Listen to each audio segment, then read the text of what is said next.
Well, Sidney Powell, who we've had on the show many times, and we'll have her on again, I'm sure, she is the attorney representing Lieutenant General Michael Flynn. If there ever was a perfect match for the prosecutors in the Department of Justice who came after Lieutenant General Michael Flynn and needing to meet their match in an attorney representing Lieutenant General Michael Flynn, it would be Sidney Powell. Sidney Powell has just unleashed a filing. I want to just give you a hint of it because it's really important to understand. This isn't really so much about, Lieutenant General Michael Flynn himself. It is about him and what the Department of Justice did to him, which was completely unbearably wrong, corrupt, and just unjustified. This is an injustice needing to be corrected. But it's also what Sidney Powell's doing for the American public and for Attorney General Barr and for people who care about having institutions in Washington we can trust, like the Department of Justice and the FBI. She's exposing the level of corruption, the determination of people inside the FBI and the Department of Justice to take down candidate Trump and then later President Trump. She is exposing by her diligent work the things she's put together that were in this filing that went to the court last week. To be really clear, Lieutenant General Michael Flynn did plead guilty and he's awaiting sentencing. The dispute now for Sidney Powell and the Department of Justice before Judge Emmett Sullivan is this: did the Department of Justice withhold documents?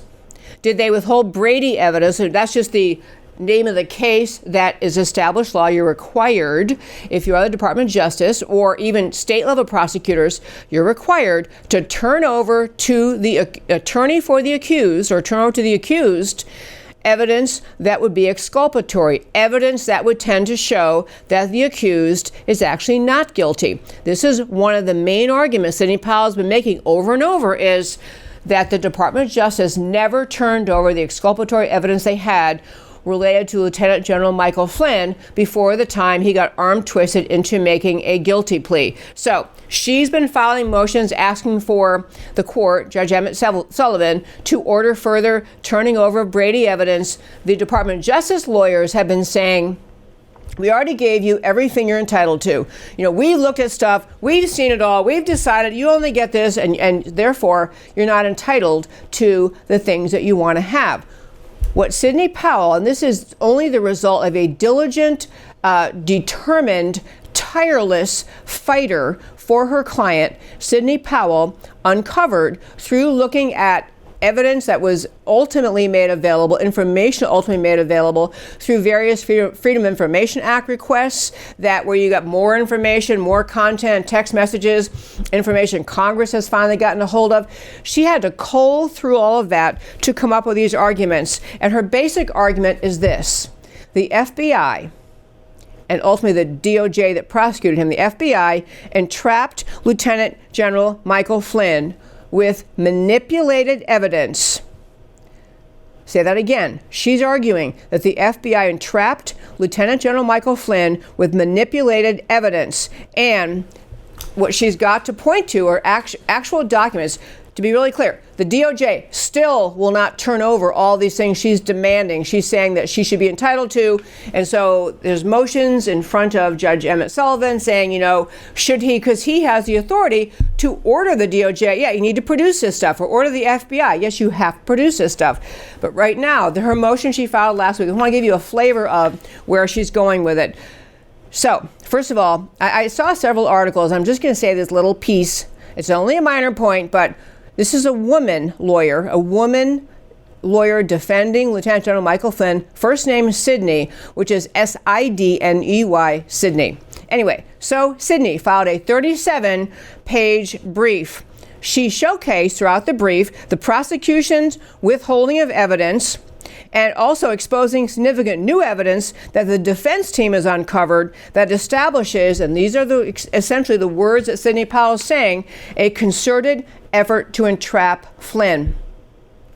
She's describing what occurred inside the FBI and the DOJ, a concerted effort to entrap Flynn. She actually put together this, to be really, the actual motion by Sidney Powell hasn't been released, but major portions of it have. A little bit redacted, but major portions have. She put together a timeline using reported text messages that were withheld from the defense team at the time Lieutenant General Michael Flynn was being prosecuted. And these are things that are still sealed from public view. She lays out evidence showing that, and these are her words, a team of high-ranking FBI officials orchestrated an ambush interview of the new president's national security advisor, not for the purpose of discovering any evidence of criminal activity. They already had tapes of all the relevant conversations about which they wanted to question him. They'd already taped everything, and we've been over this before in this show. We've talked about how they were taping using their FISA court warrants. They were taping all sorts of people. So when they went to ask Flynn questions, they weren't really going to ask Lieutenant General Michael Flynn questions to learn the answers. They were trying to see, based on information they already have, could they entrap him? Could they put him in a place to make statements that they could then claim were false? So she starts with FBI agent Peter Strzok, a text to FBI attorney Lisa Page, who was also his lover, but I digress. Anyway, as news of the salacious and unverified allegations of the Steele dossier dominated the media, this is Strzok texting Page, sitting with Bill, watching CNN, a ton more out. We're discussing whether now that this is out, we can use it as a pretext to go interview some people. A sealed statement by Strzok, Powell reveals over the next 2 weeks, there are many meetings inside the FBI and DOJ between Strzok, FBI Director Andrew McCabe, we'll get to him in a moment, to discuss whether to interview National Security Advisor Michael Flynn, and if so, what interview strategies to use. On January 23rd, the day before the interview, the upper echelon of the FBI met to orchestrate it all. Deputy Director McCabe, General Counsel James Baker, Lisa Page, Peter Strzok, David Bowditch, Trish Anderson, and Jen Boone strategized to talk with Mr. Flynn in such a way as to keep from alerting him from understanding that he was being interviewed in a criminal investigation of which he was the target. You know, I feel like America has become so jaded that you might listen to what I just said, just read to you, and say, well, okay, you know, everyone knows they were on the team to get Trump. So this is the FBI. They're on the team to get Trump, you know, and then you have over here, you have Lieutenant General Michael Flynn. He's working for Trump. They wanted to get him. We have gotten almost jaded in this country that when you read something like that, you don't have the reaction, which should be the reaction of every American. Holy cow, these people were conspiring to set up the national security advisor of this country because they wanted to take Trump down, because they wanted to find a way to get Trump. So they're conspiring inside the FBI for ways to ask him questions so we won't realize that he's really a criminal target. I mean, that alone should be prosecutable. It is unbelievable that the highest levels. These aren't some goofball, you know, people in the street corner, Occupy Wall Street morons. These are the highest levels of the FBI and the Department of Justice sitting around trying to think how to get Trump's new national security advisor, how to dupe him into making statements that they could then claim were false. And as we've talked about in the show many times, making a false statement to the FBI is a felony, even if you have not sworn under penalty of perjury to give testimony. Just making a false statement. They're striving to set him up. Next thing, that Comey, at that time, Comey's still involved, Comey's direction to, in his terms, screw it, in contravention of long-standing DOJ protocols, encouraging McCabe to personally call Flynn to schedule the interview. You got to get your head in this mindset. President Trump is president now. At this time this is occurring. Flynn is his national security advisor, a move, by the way, many people championed at the time. He's a great guy, a hero, a long-serving military, you know, just a great, fabulous choice. So Comey is trying to add to the impression Lieutenant General Michael Flynn would receive when he's asked to give an interview. Comey's is participating in the effort to delude Lieutenant General Michael Flynn into thinking that this is just a friendly interview. The president is the president. He's Republican. I'm in his administration.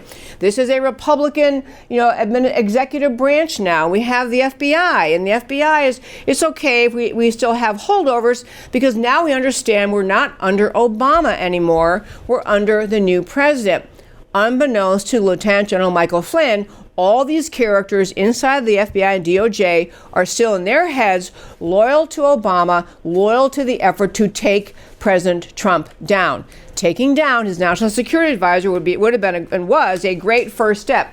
Ultimately, they're hoping, of course, they wanted to get Flynn to flip and somehow give them something so they could get Trump. They also had Obama holdover Deputy Attorney General Sally Yates candidly opined that the interview was problematic. It wasn't always clear what the FBI was doing to investigate Flynn. So let me move on from her, though. So then there's texts also confirm, and these are crucial things. Flynn was prosecuted for lying to the FBI. Text also confirmed. Strzok said he did not believe Flynn was lying. They didn't believe Flynn was lying. Comey's acknowledged the FBI talked to him even after this whole conspiring setup meeting, and they go to talk to him. They don't think he's lying, which is what he was ultimately prosecuted for. But then there are forms that the FBI fills out after they interview people. It turns out in February 10th, 2017, the news broke, attributed to senior intelligence officials, that Flynn had discussed sanctions with Ambassador Kislyak, contrary to what Vice President Pence had said on television. Following the leak overnight, and you have to understand this, the FBI has already had the interview with Flynn. They've already said he wasn't lying.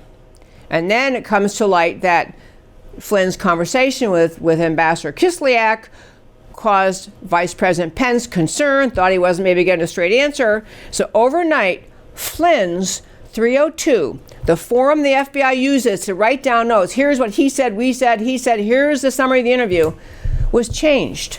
They changed the form, it's called the 302, but changed the form in a substantive way overnight. It was a deceptive, and this is now Sidney Powell's in her pleading, a deceptive manipulation, because as the notes of the agent show, Flynn wasn't even sure he had spoken to Russia Kislyak on this issue.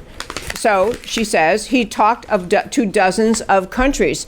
So this is now the FBI changing their notes after the interview. After the interview's done, the notes are made, they've all agreed he wasn't lying, but they see a way to get Lieutenant General Michael Flynn by changing the content of the 302, the notes. And then it goes on and on. I could read on and on, but I want to get you this idea that, number one, Sidney Powell is doing a yeoman's job, a hero's job in exposing what happened inside the FBI, DOJ, trying to take down President Trump.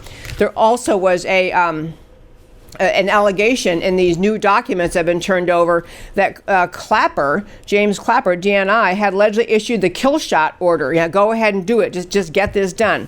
Last thing I'll mention for today on this topic, and then I want to come back to this another time fairly soon, but there's a new book out by Lee Smith. And this is actually a book. I had someone approach me several months ago to say, do you know that Devin Nunes is writing a book? Congressman Devin Nunes is writing a book, and you should try to get him on your show. Well, it was back and forth with his person, but the bottom line was the book was a little bit delayed. He's going to come to Dallas, do some tour talking about it, but it's not Devin Nunes' book. It is a book by an author named Lee Smith, but the book is about what Devin Nunes figured out, how he figured out what the Democrats, what the DOJ and FBI were up to trying to take down President Trump.